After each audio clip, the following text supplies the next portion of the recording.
Good morning students, welcome in online class 7th class. आज हम history का chapter 2 नए राजा उनके राज्य, इसमें प्रशस्तियां और भूमि अनुदान और धन के लिए युद्ध, इसका अध्ययन करेंगे। इसके पहले वाली क्लास में हमने नए राजवंशों का उदय पढ़ा था और राज्यों में प्रशासन पढ़ा था। ठीक है, आज हम पढ़ेंगे प्रशस्तियां और भूमि अनुदान।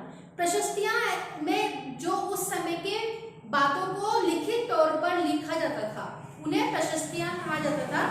कि प्रशस्तियां में ऐसे ब्यौरे होते हैं जो सत्य नहीं भी हो सकते, कि वो ऐसे ब्यौरे हैं या ऐसी बातें उस पर लिखी हैं कि वो पूर्ण रूप से सत्य नहीं भी हो सकती, लेकिन ये प्रशस्तियां हमें बताती हैं कि शासन खुद को कैसे दर्शाना चाहते हैं, या फिर मिसाल के लिए सूरवीर विजय योद्धा के रूप में, कि ये वो उस समय के कि राजा अपने युद्ध में किस तरह से विजय हासिल करता था, या उसको किस अपनी कमजोरियां या साहस, ये सब बातें उसको अपने उसमें ब्यौरों में लिखवाना पड़ता था। ये विद्वान ब्राह्मणों द्वारा रची गई थी, जो अक्सर प्रशासन में मदद करते थे। राजा लोग प्राय ब्राह्मणों को भूमि अनुदान पुरस्कृत करते थे। उनको पुरस्कार के तौर पर उनको भूमि दान में दी जाती थी और वो ताम्र पत्रों पर अभिलिखित होते थे। ताम्र पत्र मतलब तांबे के पत्तों पर, जो भूमि पाने वाले को दिए जाते थे, कि जिनको भूमि दी जाती थी उनको दिए जाते थे। 12वीं शताब्दी में एक बृहद संस्कृत काव्य भी रचा गया, जिसमें कश्मीर पर शासन करने वाले राजाओं का इतिहास दर्ज है। इसे कलहण नामक एक रचनाकार द्वारा रचा गया। कलहण ने अपने वृत्तांत लिखने के लिए शिलालेखों, दस्तावेजों और प्रत्यक्षदर्शियों के वर्णनों और पहले के इतिहास समेत अनेक तरह के स्रोतों का इस्तेमाल किया है। प्रशस्तियों के लेखक से भिन्न वो अक्सर शासकों और उनकी नीतियों के बारे में आलोचनात्मक रूप दिखलाते थे, और 12वीं सदी में ये ग्रंथ जो थे एक असाधारण ग्रंथ थे जिनका वर्णन किया जा चुका है। फिर है अगला टॉपिक कि जो युद्ध होते थे वो धन के लिए किए जाते थे, कि धन के लिए युद्धों का होना, कि आपने ये गौर किया होगा कि इनमें से प्रत्येक शासक राजवंश का आधार कोई क्षेत्र विशेष था, कि कोई हर राजा किसी न किसी दूसरे राज्य पर अपना आधिपत्य जमाना चाहता था। वे दूसरे क्षेत्रों पर नियंत्रण करने का प्रयास करते थे। एक विशेष रूप से वांछनीय क्षेत्र था गंगा घाटी में कन्नौज नगर। गुर्जर, प्रतिहारा, राजपूत और पाल वंशों के शासक सदियों तक कन्नौज के ऊपर नियंत्रण को लेकर आपस में लड़ते रहे।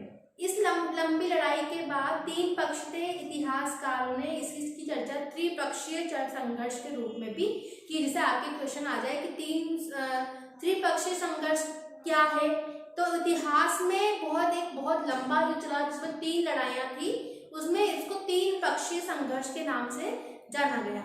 जैसा कि हमने देखा कि शासकों ने बड़े मंदिरों का निर्माण करवाकर अपनी सत्ता और संसाधनों का प्रदर्शन करने के लिए प्रयास किए। जब वो एक दूसरे राज्यों पर आक्रमण करते थे तो मंदिरों को भी अपना निशाना बनाते थे, जो कभी कभी बहुत अधिक संपन्न होते थे। और अफगानिस्तान के गजनी का सुल्तान महमूद ऐसे शासकों में से सबसे अधिक प्रसिद्ध हैं। उसने 1997 से 1030 तक का शासन किया और अपने नियंत्रण का विस्तार मध्य एशिया के भागों, ईरान और उपमहाद्वीपों के उत्तर पश्चिमी हिस्से तक भी लिया। वो लगभग हर साल उपमहाद्वीपों पर हमला करता था। उसका निशाना था कि संपन्न मंदिर, जिसमें गुजरात का सोमनाथ मंदिर भी शामिल था। महमूद जो धन उठा ले गया उसका बहुत बड़ा हिस्सा गजनी में था। एक विशाल वैभवशाली राजनीति में निर्माण में हुआ। सुल्तान महमूद अपने द्वारा जीते गए लोगों के बारे में कई बातें जानना चाहता था और उसने अल-बेरूनी नामक एक विद्वान को इस उपमहाद्वीप का लेखा जोखा लिखने का काम सौंप दिया। अरबी में लिखी गई उनकी किताब अल हिंद आज भी इतिहासकारों के लिए एक महत्वपूर्ण स्रोत है। अल-बेरूनी ने इसे तैयार करने के लिए संस्कृत के विद्वानों से परामर्श लिया और युद्ध करने वाले दूसरे राजाओं में चहमान भी थे, जो बाद में चौहान के रूप में जाने लगे। चौहानों को पहले चहमान के रूप में जाना जाता था, बाद में उनका विस्तार चौहानों के रूप में किया जाने लगा। वो दिल्ली और अजमेर के आसपास के क्षेत्र पर शासन करना चाहते थे। उन्होंने पश्चिम और पूर्व की ओर अपने नियंत्रण क्षेत्र का विस्तार करना चाहा और जहां उन्होंने गुजरात के चालुक्यों और पश्चिमी उत्तर प्रदेश के गढ़वालों से टक्कर लेनी पड़ी। चाहमानों का सबसे अधिक प्रसिद्ध शासक था पृथ्वीराज तृतीय, जिसने सुल्तान मोहम्मद गोरी नामक अफगान शासक को 1191 में हराया, लेकिन दूसरी ही साल 1192 में उसके हाथों हारा गया। ठीक है, ये तो था कि युद्ध किस तरह से किसने युद्ध में भूमिका निभाई थी। ठीक है, यहाँ तक आपको समझ में आ गया होगा। अगली क्लास में हम पढ़ेंगे चोल राज्य, कि हम चोल शासक के बारे में अध्ययन करेंगे। ठीक है, thank you, have a nice day.